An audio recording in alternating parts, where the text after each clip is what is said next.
빛의 사명은 이란 말씀을 갖고 함께 은혜를 나누도록 하겠습니다. 빛 하면 천지 창조의 빛을 우리가 생각해 볼 수 있습니다.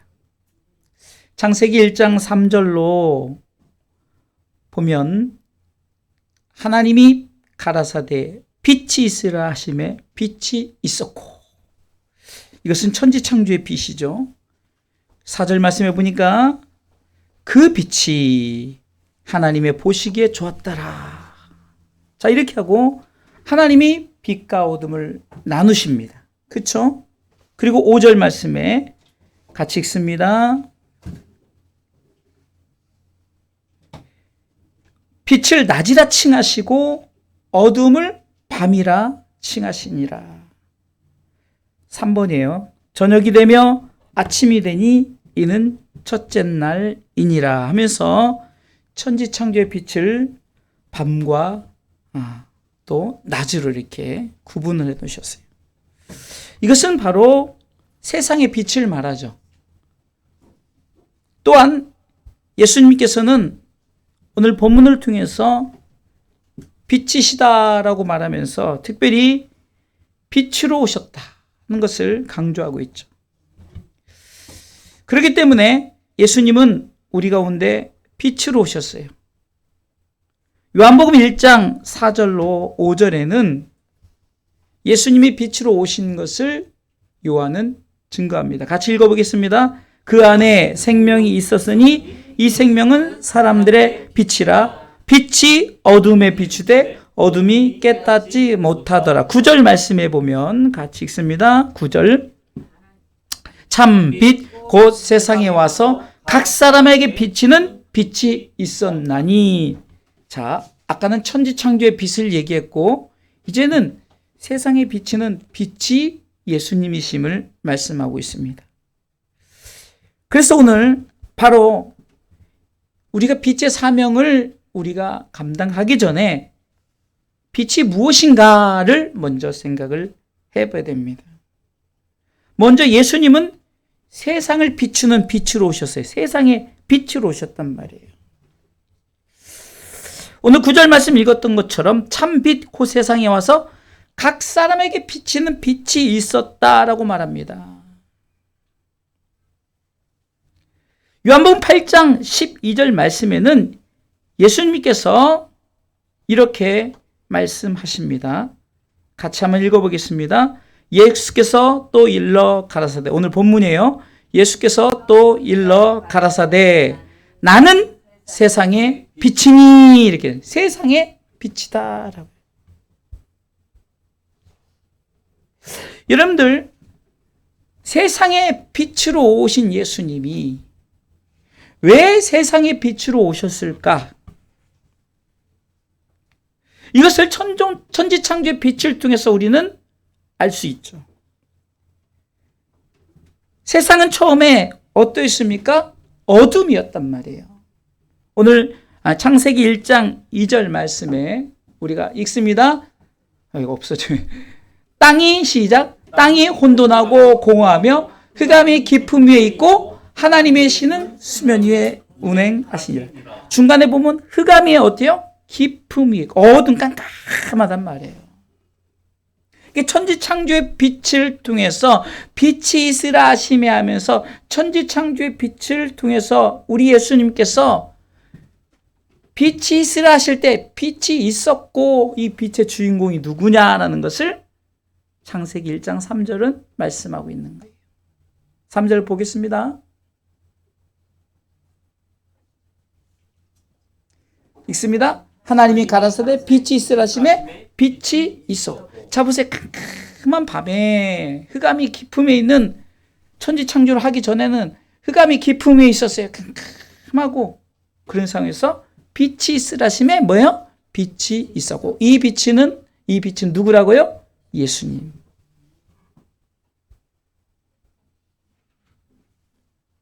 여러분 생각해 보세요. 캄캄한 세상에 하나님의 명령이 있었어요. 이 빛이 예수님이라는 거예요. 세상을 비추는 빛이시라는 거예요. 아무리 깜깜해도 이 빛이 있으니까 어둠이 사라져 버렸죠. 그래서 예수님은 세상의 빛이시다라고 창세기 1장 2절로 3절에 말씀하시는 부분을 요한복음 1장 9절을 통해서 그 빛이 우리에게 비추었다라고 성경은 말씀하고 있습니다. 두 번째, 빛으로 오신 예수님을 어떤 빛인가? 두 번째는 예수님 생명의 빛이라는 거예요. 자, 큰 돼지가 예수님은 빛으로 오셨다고, 작은 돼지가 예수님은 세상의 빛으로 오셨고, 두 번째 생명의 빛으로 오셨다. 자, 오늘 본문의 말씀해 보니까 후반부에 생명의 빛을 얻으리라. 생명의 빛을, 그러면 생명의 빛을 얻는다 해서 예수님께서 생명의 빛이라는 거예요. 아까 그 빛은 우리 가운데 보여지는 시각적인 빛이라면은 지금 생명의 빛은 우리가 생명과 빛하고 무슨 상관이 있어요? 그러니까 이 빛은 세상의 빛이 아닌 생명을 살리는 생명의 빛을 말하고 있죠.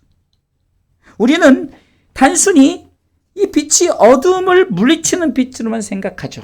그렇죠? 깜깜할 때 빛을 비추니까 어둠이 사라지잖아요. 이것은 세상의 빛이에요.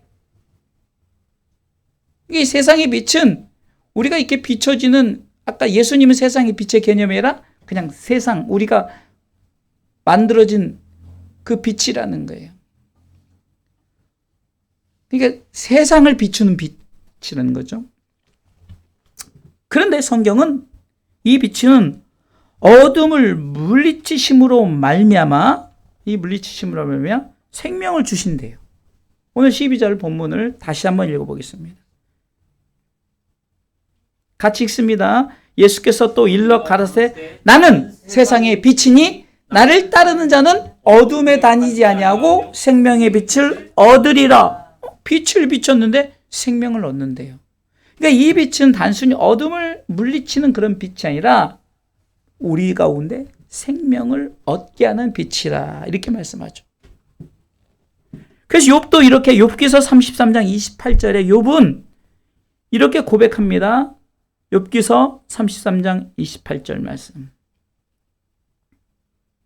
하나님이 내 영혼을 건지사, 같이 읽습니다. 처음부터 시작. 하나님이 내 영혼을 건지사 구덩이에 내려가지 않게 하셨으니 내 생명이 빛을 보겠구나 하리라. 이렇게 욥이 고백하는 거예요. 내 생명이 빛을 보겠구나. 왜? 내가 어둠에 있지 아니하니까. 빛에 있으니까. 우리도 바로 내 영혼을 건지는 빛으로, 생명의 빛으로 오신 예수님을 우리는 고백해야 되는 거예요.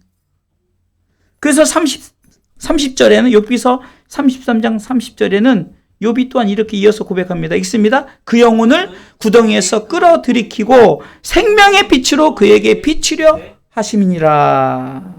생명의 빛으로 그에게 비추려 하심이니라. 그러는 거예요.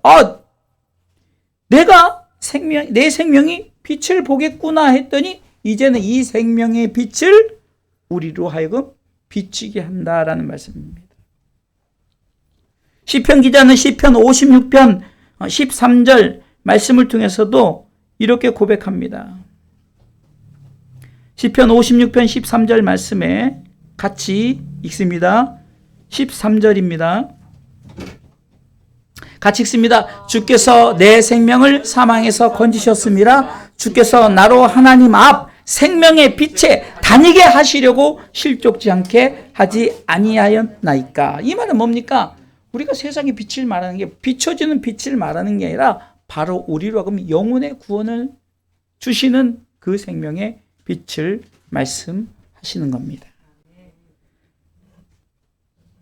그래서 우리가 생각할 것은 예수님이 빛으로 오셨는데 천지창조의 빛을 통해서 세상에 깜깜할 때 어둠을 비추는 세상의 빛으로 오셨고, 그리고 생명의 빛, 우리가 단순히 어둠을 물리치는 이 빛이 아닌 영혼을 구원하는, 욥의 고백처럼 내 영혼이 이제 빛을 보겠구나, 그리고 내 영혼이 실족지 않게 하려고 이 빛을 내게 주셨구나라고 이시편 기자의 고백처럼 우리는 이 사실을 알고 빛이 무엇인가를 우리는 분명히 알아야 됩니다. 두 번째 생각해 볼 것은, 자, 빛의 사명은, 첫 번째는 예수님은 빛으로 오셨는데 세상의 빛과 생명의 빛으로 오셨다. 두 번째는, 자, 그러면 이 빛이 비쳤단 말이에요. 세상의 빛으로 비췄고 생명의 빛으로 비추셨어요. 그럼 이 빛을 영접한 자가 있고 영접하지 않은 자의 결과가 있지 않습니까? 요한복음 1장 9절 말씀. 성경이 이 빛을 받은 자를 영접한 자로 말합니다. 반면에 이 빛을 받지 않은 자를 영접하지 아니한 자로 말합니다. 자, 오늘 읽어보겠습니다. 참 빛, 그 세상에 와서 각 사람에게 비치는 빛, 모든 사람에게 이 빛이 비쳤단 말이에요. 각 사람에게 빛이 비쳤어요. 그런데 10절 같이 읽습니다. 그가 세상에 계셨으며 세상은 그로 말미암아 지은 바 되었을 때 세상이 그것을 알지 못하였고 빛이 비쳤는데 알지 못했어요. 11절 직접 오셨단 말이에요. 읽습니다. 자기 땅에 오매 자기 백성이 영접지 각 사람에게 다 비쳤어요. 그리고 세상에 오셨어요. 근데 영접지 아니했어요. 예수님이 빛으로 오신 사실을 무엇으로 표현합니까? 영접했다, 영접하지 아니했다라고 표현을 하죠. 그러니까 요한복음 사도 요한은 세상의 빛, 생명의 빛으로 비치신 이 빛이 있었는데 이 빛이 직접 우리에게 현현 나타나셨어요. 이 땅에 오셨단 말이에요. 빛이 오셨어요. 인간의 모습으로 성육신하셨단 말이에요. 근데 이 빛을 영접하지 아니었다.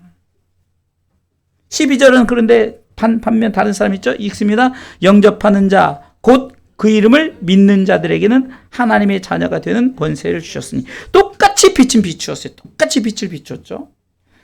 똑같이 각 사람에게 빛을 비추었는데 그 빛을 영접한 자와 영접하지 않은 자의 결과가 다르다는 거예요. 결과가. 자, 영접한 자는 하나님의 자녀가 되었죠. 12절. 영접하는 자, 곧 그 이름을 믿는 자들은 하나님의 자녀가 됐어요. 할렐루야. 그리고 그에 따른 권세도 주셨어요. 할렐루야. 여러분들 보세요. 하나님은 이 빛이 비쳤을 때 그 빛을 영접한 자는 하나님의 자녀가 될 뿐만 아니라 그 권세까지 주셨다는 거예요. 그러나 영접지 아니한 자는 당연히 불순종의 자녀가 되었겠죠. 여전히 어두움에 다니고 있단 말이에요.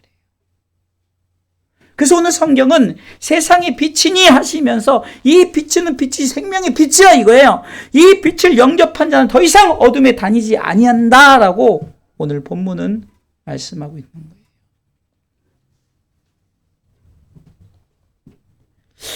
히브리서에는 전에도 한번 저는 이 부분을 굉장히 강조하는데요. 여러분들이 잘 들으셔야 돼요. 히브리서 10장 21절로 22절에는 빛을 비춤을 무엇으로 비유했냐면 예수님이 이 땅에 오셔서 십자가에 달리사 핏뿌림이었다는 핏뿌림에 이런 비유를 드려요. 여러분들 굉장히 중요하니까 좀 주의 깊게 들었으면 좋겠어요. 이 부분은 어쩌면 여러분들 중심에 잘 받아두면 굉장히 유익합니다. 히브리서 10장 21절에 또 하나님의 집 다스리는 큰 제사장이 계시며 누구죠? 예수님이에요. 자, 22절 읽어보겠습니다. 우리가 마음의 뿌림을 받아. 자, 천천히 한 구절 한 구절 할게요. 그러니까 예수님의 십자가의 핏뿌림은 예수님이 이 땅에 오셔서 십자가 지심으로 말하면 누구에게 적용된 거예요? 온 인류에게 적용된 거예요. 자, 중요해요. 잘 들으세요. 예수님이 십자가에 달려 돌아가셨는데 누구만 위해서가 아니라 대상은 누구나예요.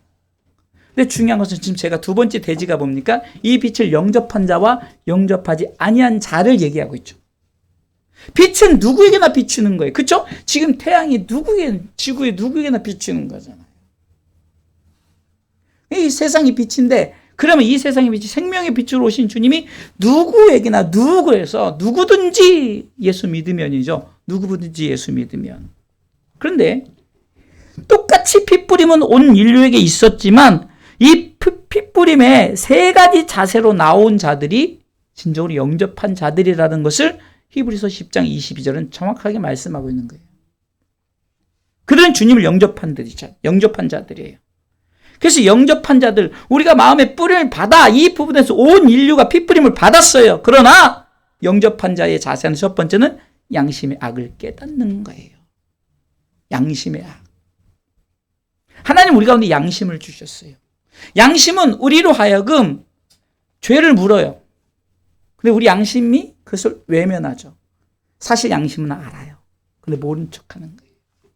왜 예수님이 이 땅에 오셨습니까? 그리고 예수님께서는 온 이 지구상에 복음이 다 전파될 때까지 주님 오시잖아요. 왜? 나중에 뭐라고 변명하다 예수님 못 들었는데요?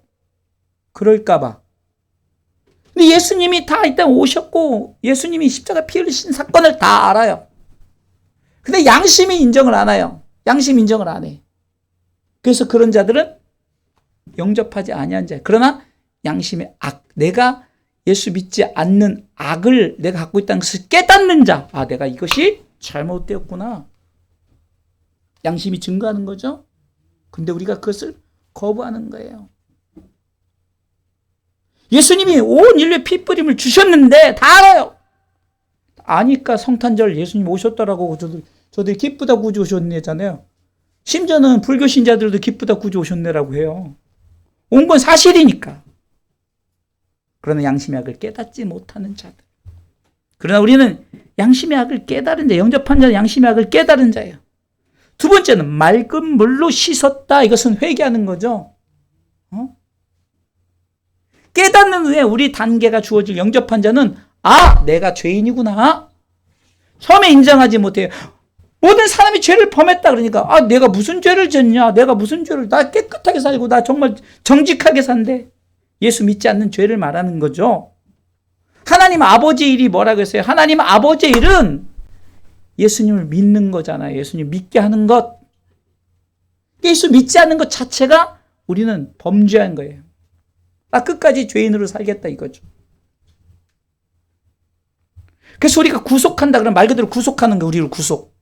좀 쉽게 설명하면 구속하는 거예요. 우리를 예수 그리스도로 구속을 하는 거예요. 예수 그리스도로 수갑을 채운단 말이에요. 여러분 보세요. 내가 깨닫고 인정하는 거예요. 누가복음 5장 8절에는 주여 나는 죄인으로서이다. 나를 떠나소서. 이게 맞단 말이에요. 근데 조금 자기가 잘나고 돈도 많이 벌고 명예도 있고 능력도 있으니까 자꾸 주님은 가만히 계셔요. 내가 다 알아서 할 테니까. 언제부터 자기가 그랬는데. 그러니까 그것 자체를 인정 않기 때문에 영접하지 아니하는 자는 씻지를 않아요. 그냥 늘 어디에 있어요? 그냥 더러운 그런 진흙탕 속에서 있는 거예요. 그런 자들을 성경은 돼지라고 말하죠. 돼지. 돼지는 씻겨놔도 그냥 거기서 또 뒹굴어요. 개라고 표현하죠. 토한 거 또 자기가 먹고. 그러나 깨끗이 씻는 자는 뭘로 씻습니까? 맑은 물로 씻는 거예요. 예수 그리스도 보혈의 피로 씻는 거예요. 그래서 나는 죄인입니다. 나는 죄인입니다. 그러니까 주님이 너는 죄인이 아니다. 내가 내 이름으로 너를 선언한다. 너는 죄인이 아니야. 의의 길로 인도하시는도다. 그게 시편 기자의 다윗이 나를 의의 길로 인도하시는 하나님이라고 시편에 23편에 고백하는 거 아니겠습니까? 6절 말씀에. 그런 자들은 영접의 세 가지 자세. 첫 번째는 내가 양심의 악을 깨달았고, 두 번째는 맑은 물로 씻은 회개의 모습.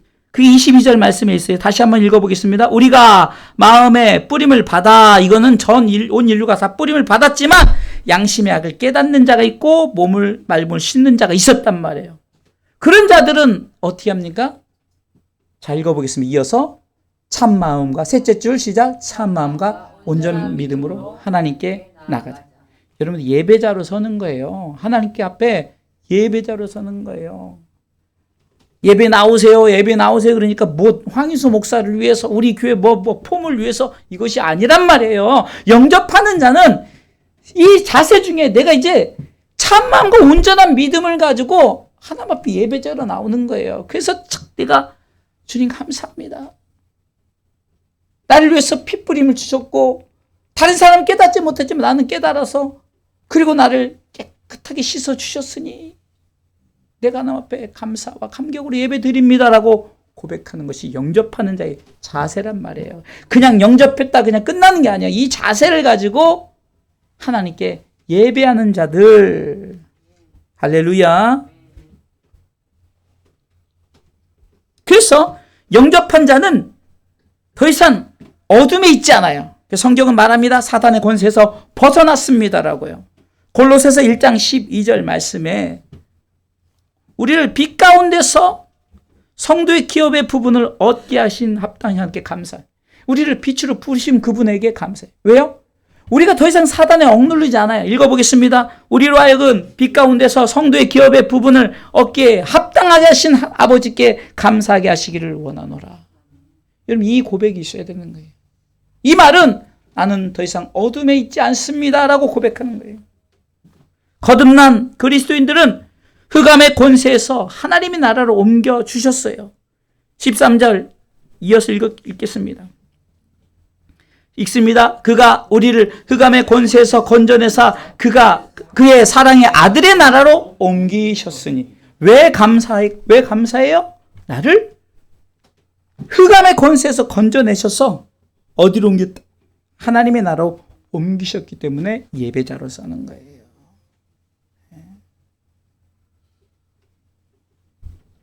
사탄은 우리로 하여금 소유권을 주장한다 할지라도 절대 그럴 수 없는 이유가 우리는 예수님 앞에 영접한 자들. 당신을 믿습니다. 회개하고 그러기에 하나님을 예배하는 자로 세워진 자들이기 때문에 그러게 우리는 더 이상 사단의 권세에 있지 않는 거예요. 그래서 영접한 자에게 하나님이 주시는 권세를 누린다는 거예요. 요한복음 1장 12절의 말씀이 이해가 되셨죠? 내가 빛을 영접했더니 그 권세까지 주어지는 게 바로 사단의 권세에 억눌렸던 우리를 그것을 하나님의 아들의 나라로 옮겼으니 어둠이 있지 않은, 이제는 더 이상 어둠이 있지 않은 그 영영한 하나님의 빛으로 옮기셨으니 우리는 더 이상 사단의 권세에 굴복할 필요가 없고 우리는 하나님의 자녀의 권세를 누릴 수 있는 줄 믿으시기 바랍니다. 그래서 14절 말씀에 그러므로 우리는 구속 곧 죄사함을 얻었습니다라고 말하는 거죠. 골로새서 계속 나가는 거예요. 골로새서 1장 12절로 14절 말씀 속을 쭉 나가는 거예요. 14절 읽습니다. 그 아들 안에서 우리가 구속 곧 죄사함을 얻었도다라는 거예요. 그리고 성경은요, 전 설교를 준비하면서 뭘 깨닫냐면 성경은요, 그냥 짝이 다 맞는 것을 제가 고백하는 게 뭐냐. 여러분, 세상의 빛이 생명의 빛으로 나타나는 것은 결국은 우리 가운데 무엇을 얘기해? 죄의 삶, 죄의 용서를 통해서 그 빛과 무슨 죄사함하고 뭔 상관이 있겠어요? 그러니까 단순한 이런 비추는 빛이 아니라는 것을 말하는 거예요. 네? 이 빛이 비쳤다는 것은 이 땅에 빛으로 오셨다는 것은 우리를 구원하시려고 우리의 죄를 사해 주려고 오셨다. 그래서 그 빛이 비춰보니까 흑암이 사라져버리니까 사탄이 물러가는 거예요. 사단이 우리를 구속 못하는 거예요. 그럼 누가 구속합니까? 빛이 구속하죠. 그래서 골로새서 1장 14절에 말하죠. 그 아들 안에서 우리가 누구에 구속된 거예요? 그 아들 안에 구속된 거예요, 이제. 그래서 우리가 이제 죄 용서를 받았다라고 말하는 거예요. 자, 그러면은 이제 첫 번째는 빛으로 오신 예수님이죠. 세상의 빛으로 오셨습니다. 생명의 빛으로 오셨습니다. 두 번째는 이 빛을 영접한 자와 영접하지 않은 자. 세 번째는 그러니까 이 빛을 받아들여 영접한 자는 빛의 사명을 감당해야 된다는 거예요. 빛의 사명을. 자, 성경은 이렇게 말씀하고 있습니다. 베드로전서 2장 9절 너무나도 잘 아는 말씀이죠. 우리가 사단의 권세에서 벗어났어요. 그래서 우리는 뭐라고 말합니까? 자, 읽어보겠습니다. 일단은 오직 너희는 택하신 족속이요 왕같은 제사장들이요 거룩한 나라요 그의 소유된 백성이니 이렇게 되어진 거예요. 우리가 빛을 받아들임으로 말미암아. 그래서 이렇게 너를 이렇게 빛을 받아들인 영접한 자로 이렇게 삼았던 이유는 이는 because 왜냐하면 reason 이유 그 이유를 말하는 거예요. 읽어보겠습니다. 너희를 어두운 데서 불러냈다. 분명히 말하고 있죠. 너희를 깜깜한 데서 불러냈다. 그래서 뭐라고 말합니다? 그의 기이한 빛에 하나님의 나라를 말하는 거죠. 그래서 빛의 나라의 빛의 아들이 오신 거예요. 빛의 나라의 빛의 아들 예수 그리스도가 이 땅에 오셔서 빛의 자녀로 삼으려고 공식이 되죠. 그의 귀한 빛에 들어가게 하신 자의 아름다운 덕을 뭐라고 해요? 선전하게 하려 하심이라. 사명 감당하는 거죠. 너 그 귀한 빛을 받은 자지 않니? 그 귀한 빛을 세상 사람들에게 광고해. 선전해. 이 사명을 우리에게 주신 거예요. 간단하게 생각해서 빛의 사명은 뭐죠? 어둠을 물리치는 것입니다. 어둠이 있을 때 빛이 있다면 어둠은 사라지게 되어져 버리는 거예요. 예수님도 이 땅에 오셔서 먼저 빛의 사명을 감당하시지 않았습니까? 어두운 세상을 빛으로 비추셨어요. 이 세상에 빛을 비췄는데 그것이 생명의 빛, 구원의 빛이 되셨다는 거죠. 예수님께서 친히 그렇게 본을 보이시면서 예수님께서 우리로 하여금 이제는 뭐라고 합니까? 너희는 세상의 빛이 되라. 마태복음 5장 14절로 쭉 읽어보겠습니다. 마태복음 5장 14절에 그러니까 너희는 세상의 빛이라는 거죠. 너희는 세상의 빛이라. 읽어보겠습니다. 너희는 세상의 빛이라. 산에 있는 동네가 숨기지 못할 것이요. 15절 사람이 등불을 켜서 말 아래 두지 아니하고 등경 위에 두나니 이러므로 집안 모든 사람에게 빛이. 왜 빛을 받은 자들이 왜 빛을 비추는 위에 불을 켜야지 왜 밑에 숨냐 이거예요. 왜 빛의 자녀가 어둠에 계속해서 다니려고 어둠에 다니냐 이거예요. 예수님 그렇게 비유를 한. 빛을 비추는 자는 이 빛 때문에 동네가 아무리 숨으려도 이 빛을 비치니까 동네가 숨기지 못한다고 14절에 말하면서 비유를 하지 않습니까? 15절에 사람이 등불을 켜서 말 아래 두지 아니한 것은 세상에 온 동네 빛을 비추기 위함이다 라고 말하는 거예요. 그래서 이 빛이 집안 사람 우리가 집안에 불을 딱 밑에다 두면 깜깜하잖아요. 그 빛을 위에다 둬야 빛을 비춰서 온 가정이 환하게 비춰지잖아요. 그러면서 16절에 이렇게 비유를 들은 것을 통해서 16절 다 같이 있습니다. 이같이 너희 빛을 사람 앞에 비추게 하여 저희로 너희 착한 행실을 보고 하늘에 계신 너희 아버지께 영광을 돌리게 하라 말하잖아요. 너 왜 자꾸 숨어 있니? 너 왜 복음의 빛을 발하지 않니? 왜 자꾸 예수 믿는 사람이 자꾸 그 빛을 비추려 하지 않니? 예수님께서 비유로 말씀하시면서 빛이 딱 있는 순간 온 동네가 다 환하게 비춰진다 이거예요. 그리고 그것을 가정적으로 표현해서 그 빛을 숨겨두면 비치지 않지만 위에다 두면 등경 위에 두면 우리 온 가정 비친다 이거죠. 그래서 이와 같이 너희 빛을 누구에게 비추세요? 사람에게 비춰요. 너희로 착한 행실, 우리의 행한 이런 착한 행실을 보고 예수 믿고 예수 믿는 자가 이렇게 복음을 전하는 이 모습을 보고 하나님께서 영광을 돌리게 하라는 것은 저도 똑같은 우리 같은 이런 위치에 서서 하나님의 영광을 위해서 살게 하라는 것은 빛을 비출 때 그렇게 되어진다는 거예요. 믿습니까? 빛을 비춰야 되겠죠. 여러분 우리는 그래요. 나 같은 게 어떻게 빛이야? 아니 우리가 빛이 아니에요. 우리는 그 빛을 받아들이기 때문에 빛은 우리를 통해서 예수님의 빛이 내게서 나타나는 거죠. 우리는 그 빛을 반사만 해주는 거예요. 반사. 근데 왜 두렵습니까? 우리가 예수님하고 똑같아지려고 우리 예수님 흉내도 못해. 그러니까 그분의 빛을 우린 반사만 하는 거예요. 믿음으로 반사만 하면 되는 거예요.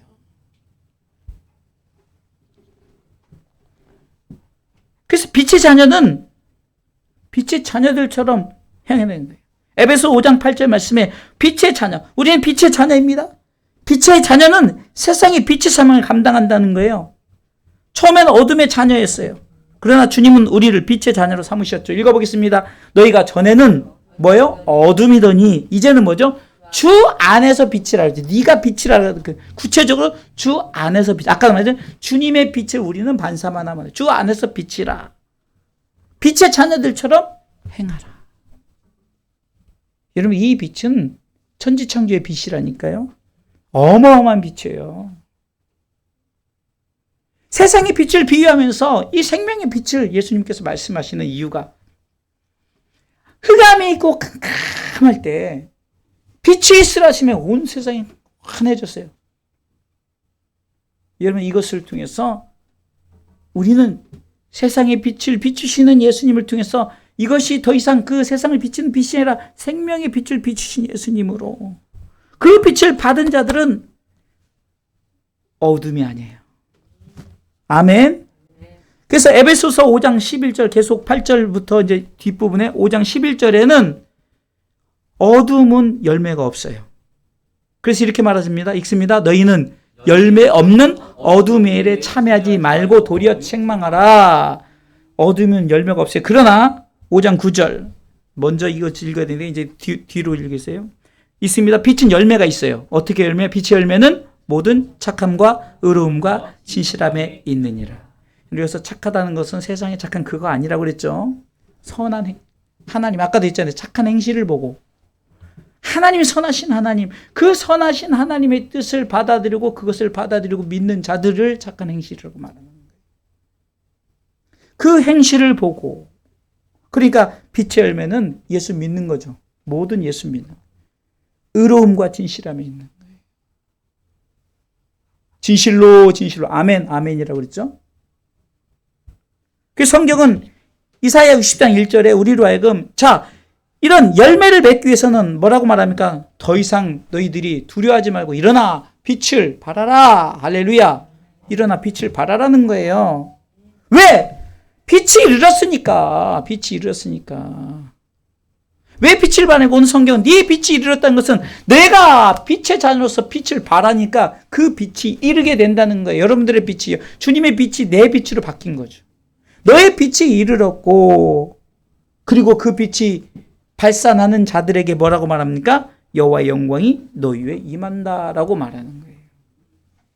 그러니까 2절 말씀은 빛이 발해져도 세상의 어둠이 사라진다고 말하죠. 있습니다. 보라, 어둠이 땅을 덮을 것이며 캄캄함이 만민을 가리우려지만 오직 여호와께서 내 위에 임하실 것이며 그 영광이 내 이마에 나타난. 아무리 깜깜하고 그런 역사가 있다도 빛을 비출 때 여호와의 영광이 나타나는 그 세상에 환해지는 역사가 나타나는. 그래서 3절에 이 빛을 비췄더니 열왕은 내 빛으로 열방은 내 빛으로 열왕은 비치는 내 광명으로 나오리라. 할렐루야. 그래서 주님의 빛이 아니죠. 여기서는 내 빛이 된 거예요. 잘 보세요. 아이가 아닙니다. 어이죠. 다 아이가 아니라 어이예요. 주님이 네가라고 말하는 거예요. 네가.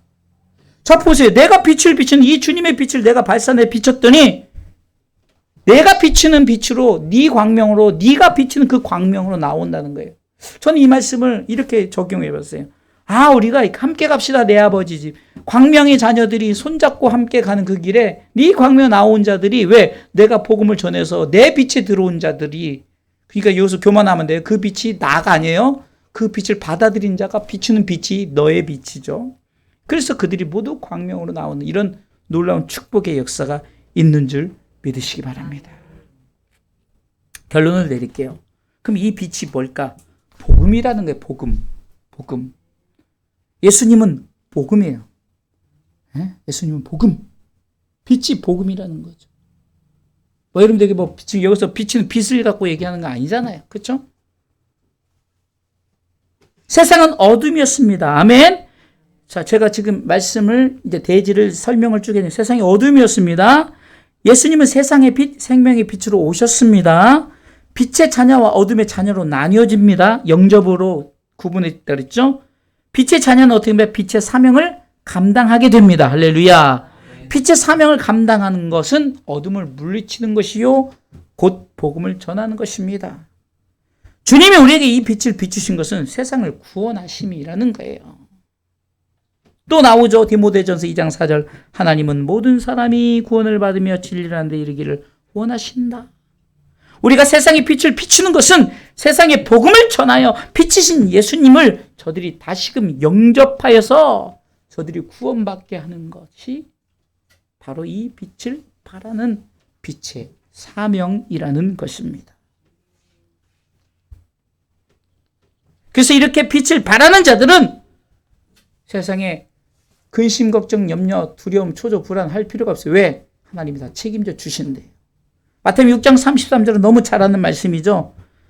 너희는 먼저 그의 나라와 그의 의를 구하라. 이게 빛을 발하는 거예요. 주님이 내 빛이 세상에 이룰 수 있도록 주님의 빛을 세상에 발하라.